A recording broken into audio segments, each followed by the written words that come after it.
भारत के उत्तर में बसा नेपाल रंगों से भरपूर एक सुंदर देश है। यहाँ वह सब कुछ है जिसकी तमन्ना एक आम सैलानी को होती है। देवताओं का घर कहे जाने वाले नेपाल विविधताओं से पूर्ण है।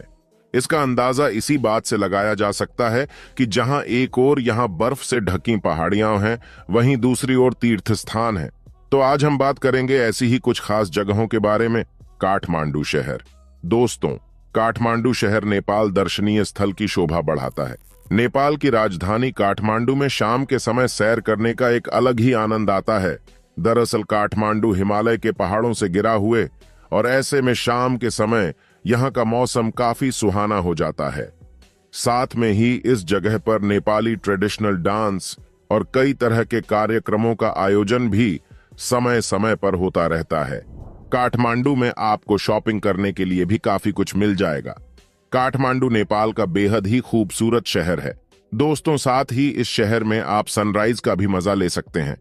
कहा जाता है कि सुबह सुबह जब धूप खिलती है तो यहाँ का नजारा बेहद खूबसूरत होता है। साथ ही अगर आपको नेपाली खाने का शौक है और यहाँ के खाने का स्वाद लेना चाहते हैं तो आपको एक से बढ़कर एक रेस्टोरेंट भी मिल जाएंगे। दोस्तों, इस शहर की सबसे अच्छी बात यह है कि यह ओवरक्राउडेड नहीं है, यानी कि आपको कभी भी ऐसा नहीं लगेगा कि आप भीड़ भाड़ का हिस्सा है। तो नेपाल आप जब भी जाएंगे आपको इस शहर का दर्शन तो करना ही पड़ेगा, क्योंकि दोस्तों यहीं पर सारी फ्लाइट लैंड करती हैं। भगवान राम का ससुराल यानी कि जनकपुर। दोस्तों, रामायण की कहानी तो सबको पता ही है। आपको पता ही होगा कि भगवान राम का ससुराल नेपाल का जनकपुर है। जी हाँ दोस्तों, जनकपुर नेपाल का प्रसिद्ध धार्मिक स्थल है और यह नगर प्राचीन काल में मिथिला की राजधानी माना जाता है। यहाँ पर प्रसिद्ध राजा जनक थे जो सीता माता के पिता थे।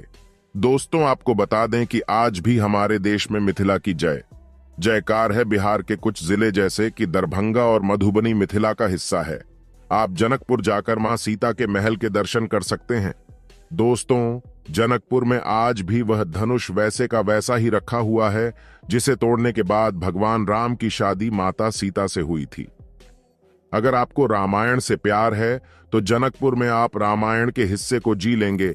माता सीता के दर्शन आपको मिल जाएंगे। मुक्तिनाथ मंदिर। दोस्तों, मुक्तिनाथ मंदिर नेपाल दर्शनीय स्थल का एक और देखने लायक स्थल है। मुक्तिनाथ घाटी में यह मंदिर स्थित है। यह मंदिर भगवान विष्णु को अर्पित है और इस मंदिर में शालिग्राम शिला या शालिग्राम पत्थर की पूजा की जाती है।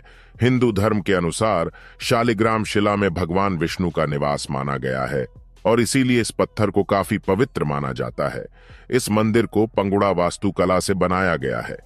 वहीं यह मंदिर हिमालय में 3700 मीटर से भी ज्यादा ऊंचाई पर मौजूद है, जिसकी वजह से इस मंदिर के आसपास काफी प्राकृतिक सुंदरता देखने को मिलती है। यहाँ के तीर्थ यात्रा करना थोड़ा मुश्किल है, क्योंकि इस क्षेत्र की यात्रा में हिमालय क्षेत्र की बड़ी पर्वत श्रृंखलाओं को पार करना होता है। पशुपतिनाथ मंदिर। दोस्तों, नेपाल दर्शनीय स्थल में पहला प्रसिद्ध मंदिर पशुपतिनाथ मंदिर है। पशुपतिनाथ मंदिर नेपाल की राजधानी काठमांडू में स्थित है और यह बात तो आप जानते ही होंगे कि पशुपतिनाथ भगवान शिव को ही कहा जाता है। यह सिर्फ धार्मिक स्थल के रूप में ही नहीं बल्कि सांस्कृतिक स्थल के रूप में भी प्रसिद्ध है। यह मंदिर भगवान शिव को अर्पित है। इस मंदिर में केवल हिंदू धर्म के लोग ही जा सकते हैं और अन्य धर्म के लोगों को इस मंदिर के दर्शन बाहर से ही करने पड़ते हैं।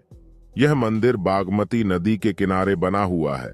इस मंदिर के आसपास काफी सुंदर माहौल देखने को मिलता है और शिवरात्रि के दिन इस मंदिर में पर्व का आयोजन किया जाता है। पर्व के दौरान काफी संख्या में भक्त इस मंदिर में आते हैं। यह मंदिर काठमांडू से मात्र 3 किलोमीटर की दूरी पर स्थित है। इस मंदिर में जाने का सबसे बेस्ट समय सुबह के दौरान सूर्योदय का है। जी हाँ दोस्तों, वैसे भी हमारे देश में कई ऐसे लोग हैं जो कि साल में 1 से 2 बार भी इस मंदिर में जाकर भगवान शिव के दर्शन कर लेते हैं। कहा जाता है कि यहाँ आने के बाद आपके मन को बहुत शांति मिलती है और आपकी सोच बदल जाती है। आप इस दुनिया की सच्चाई को समझने लगते हैं। अगर आप नेपाल जाएं तो इस मंदिर को जरूर विजिट करें। Sagarmatha national park. दोस्तों, सागरमाथा नेशनल पार्क भी नेपाल का एक बड़ा पर्यटन स्थल है जो उद्यान नेपाल दर्शनीय स्थल में 4 चांद लगा देता है। सागरमाथा नेशनल पार्क बेहद ही सुंदर जगह है और इस उद्यान से माउंट एवरेस्ट को भी देखा जा सकता है। जो लोग माउंट एवरेस्ट नहीं जा सकते हैं वे लोग सागरमाथा राष्ट्रीय उद्यान से माउंट एवरेस्ट को देख सकते हैं। इस पार्क में आपको कई तरह के पक्षी और जानवर देखने को मिल जाएंगे। इस पार्क को प्राकृतिक विश्व धरोहर स्थल का दर्जा भी प्राप्त है। वाकई में यह बहुत ही खूबसूरत जगह है और इस जगह पर जाकर आपको बहुत मजा आने वाला है। वैसे भी दोस्तों, जो भी नेपाल के दर्शन करने निकलते हैं वह सागरमाथा नेशनल पार्क तो आते ही आते हैं। आप भी जरूर जाइएगा। पोखरा दोस्तों, पोखरा नेपाल दर्शनीय स्थल का एक और प्रसिद्ध दर्शन स्थल है। पोखरा शहर के पास ही फेवा झील स्थित है और झील के चारों ओर काफी सुंदर और शांत वातावरण है। जो भी लोग नेपाल घूमने के लिए जाते हैं वह पोखरा जरूर जाते हैं। पोखरा नेपाल का दूसरा सबसे फेमस शहर है और इस जगह पर झील के अलावा कई सारे मंदिर भी हैं। साथ ही यहाँ की शाम बहुत ही खूबसूरत मानी जाती है। तभी कहा जाता है कि अगर आप नेपाल गए हैं तो एक शाम आप पोखरा के लिए भी रख लीजिए। जी हाँ, यहाँ आपको नेपाल की ट्रेडिशनल लाइफस्टाइल देखने को मिल जाती है।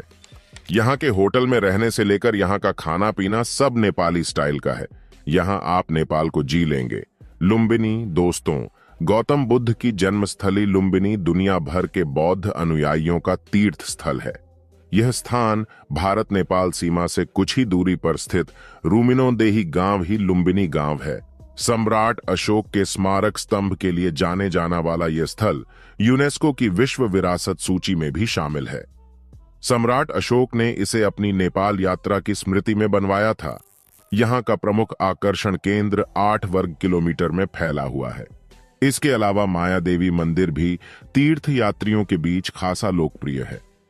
इसमें गौतम बुद्ध की मां माया देवी की मूर्ति है। माया देवी इस मूर्ति में गौतम बुद्ध को जन्म देती हुई दिखाई गई हैं। कहा जाता है कि यहाँ जाकर आप जो भी मन्नत मांगते हैं वह पूरा जरूर होता है और शायद यही वजह है कि लुम्बिनी में भारी संख्या में लोग आते हैं। देवघाट धाम दोस्तों, देवघाट धाम भी नेपाल के प्रमुख पर्यटन स्थल हैं। देवघाट धाम काली गंडकी और त्रिशूली नदियों के संगम पर स्थित है। मकर संक्रांति के दौरान हिंदू धर्म के अनुयायी बड़ी संख्या में यहाँ आते हैं।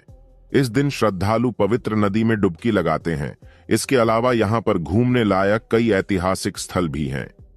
दोस्तों, यदि आपकी इच्छा कम पैसे में विदेश घूमने की है तो आप नेपाल जा सकते हैं।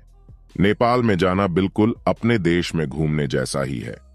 इस देश में कई सारे हिंदू मंदिर हैं। हर साल भारत से कई सारे लोग इस देश में बने इन प्रसिद्ध हिंदू मंदिरों को देखने के लिए जाते हैं। नेपाल देश में मंदिरों के अलावा कई सारे सुंदर पर्यटन स्थल भी हैं जो कि विश्व भर में प्रसिद्ध हैं।